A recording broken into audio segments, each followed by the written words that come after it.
যুদ্ধে এবার যোগদান চীনের। মাঝ সমুদ্রে হাজার হাজার নৌকা জাহাজ। এবার কি আরো ভয়াবহ হবে পরিস্থিতি? সমুদ্রে হাজার নৌকার রহস্য, জ্যামিতিক ছকে চীনের জমায়েত, যুদ্ধের প্রস্তুতি নিচ্ছে বেইজিং। পূর্ব চীন সাগরে অস্বাভাবিক নড়াচড়া, 1200 নৌকা একসঙ্গে, বাড়ছে যুদ্ধের আশঙ্কা। মাঝ সমুদ্রে জ্যামিতিক রহস্য, হাজার মাছ ধরার নৌকা ঘিরে নতুন চিন্তা বিশ্বে। মাছ ধরার নৌকা নাকি গোপন সামরিক কৌশল? পূর্ব চীন সাগরেই চীনের অদ্ভুত সমাবেশ। তাইওয়ানের কাছে হাজার নৌকার জটলা, নতুন করে চাপে এশিয়া নিরাপত্তা।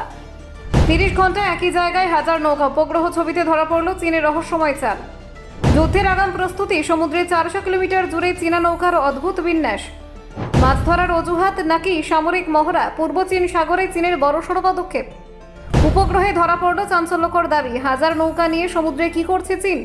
দেখুন, একের পর একদিন পেরিয়ে যাচ্ছে, কিন্তু যুদ্ধ পরিস্থিতি থামার কোনো লক্ষণ দেখা যাচ্ছে না। বরং যতদিন এগোচ্ছে ততই বাড়ছে উদ্বেগ। আন্তর্জাতিক মহলে এখন নতুন করে প্রশ্ন উঠছে, এই সংঘাতে কি এবার সরাসরি জড়াতে চলেছে চীন? বিভিন্ন আন্তর্জাতিক সংবাদ মাধ্যমের রিপোর্টে উঠে এসেছে পূর্ব চীন সাগরে হাজার হাজার চীনা মাছ ধরার নৌকা অস্বাভাবিকভাবে জড়ো হচ্ছে। আর এই ঘটনায় নতুন করে উদ্বেগ বাড়াচ্ছে কূটনৈতিক এবং সামরিক মহলে।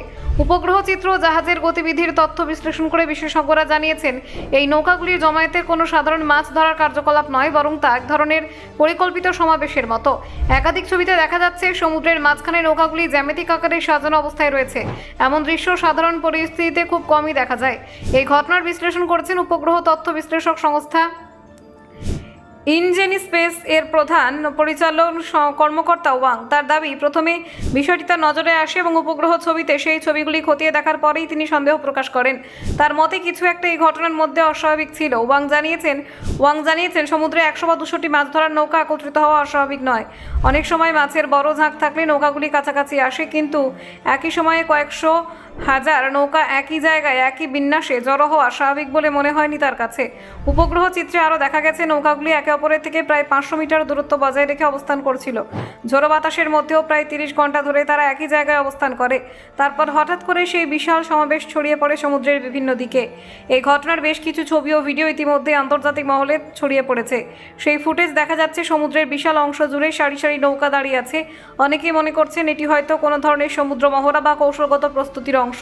সামুদ্রিক ও সামরিক বিশেষজ্ঞদের মতে এই ধরনের কৌশল নতুন নয়। অতীতেও চীন কখনো কখনো মাছ ধরার নৌকাকে সামুদ্রিক মিলিশিয়া বা আধা সামরিক শক্তি হিসেবে ব্যবহার করেছে বলে অভিযোগ উঠেছে। তাই এই নৌকাগুলি সমাবেশকে শুধুমাত্র সাধারণ মাছ ধরার কার্যকলাপ বলে উড়িয়ে দিতে রাজি নন অনেক বিশ্লেষক। সংবাদ সংস্থা AFP জানিয়েছে, গত বছরে 25শে ডিসেম্বর তাইওয়ানের প্রায় 300 কিলোমিটার উত্তর পূর্বে এই ধরনের বিশাল নৌকা সমাবেশ প্রথম নজরে আসে। সেই সময় প্রায় কয়েকশো নৌকা একত্রিত হয়েছিল বলে জানা যায়। যদিও সেই ঘটনাকে খুব বেশি গুরুত্ব দেওয়া হয়নি তখন, কিন্তু তার কিছুদিনের মধ্যে পরিস্থিতি আরও অদ্ভুত হয়ে ওঠে। জানুয়ারির শুরুতে দেখা যায় প্রায় 1000 চীনা মাছ ধরার নৌকা পূর্ব চীন সাগরে একই অঞ্চলে জড়ো হয়েছে। Bureau report, Bangla digital TV.